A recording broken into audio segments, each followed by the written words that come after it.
Il est où ce bled? T'es sûr que t'as tapé la bonne adresse? Oui, Denis. À ce train-là, Denis, on n'y sera pas avant la nuit. Hein. Oula! Ah ouais, là c'est la famille Adams. Mon personnage, elle est dans un état un peu... elle n'est pas en grande forme. Hein. D'abord, elle n'est pas très fière de tout ce qu'elle a fait en saison 7. Tromper son mari, voilà. Donc elle n'est pas très arrogante, quoi. Elle la ramène pas trop. Et donc elle se laisse complètement aller à plus se laver, plus sortir de son lit, manger des cochonneries, plus emmener sa fille à l'école. Elle n'a plus envie de rien. Donc elle fait comme une petite dépression.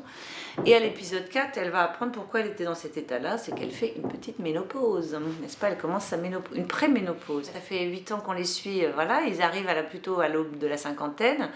Et donc c'est une période charnière où effectivement ils cherchent leur repère puisque l'équilibre familial est un peu cassé. Je ne sais pas si c'est de la nostalgie ou si c'est plutôt une période de réflexion, de restructuration. Mes rêves sont là. Péniche. Exact. On va vous préparer une saison 9, donc on ne fait pas vraiment nos adieux. Les rapports sont différents. C'est ma fille qui me sort de mon lit en me disant d'aller me laver. C'est assez intéressant aussi à traiter ça, que les parents deviennent un peu les enfants de leurs enfants. Ou en tout cas, les parents ont aussi le droit d'avoir des moments où ils ne sont pas bien. Et puis, c'est pas pour ça qu'ils n'aiment plus leurs enfants. J'ai un projet de monter un resto sur une péniche. Ah bon? Une péniche, ça tangue. Mais c'est formidable ça. Payer 30 € pour tout vomir, c'est dommage. D'abord, on est très attachés à la série.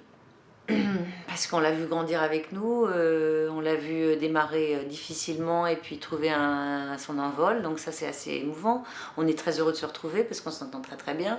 On est heureux de retrouver les enfants aussi, qui changent, qui grandissent, qui ont des nouvelles préoccupations, des nouvelles amours, enfin voilà, tout ça c'est assez joyeux. Eh ben dis donc mon pauvre chéri, ça rigole pas là-dedans, hein? Ah ouais, non, moi j'aurais pas tenu 15 jours dans un bahut pareil. Depuis plus d'un siècle, la mission de notre établissement est de former les élites du pays. Non mais ça va, pète un coup, monsieur Lanvin. Oui, elle me surprend quand même encore. Elle m'agace et elle me touche et je la trouve très vivante et je la trouve très humaine et je la trouve très courageuse en même temps. Ma fille, oui, parfois me dit « Ah bah ça, dis donc, on dirait Valérie Boulet ». Ou tu bouléises, maman. C'est plutôt quand je deviens un peu énervée.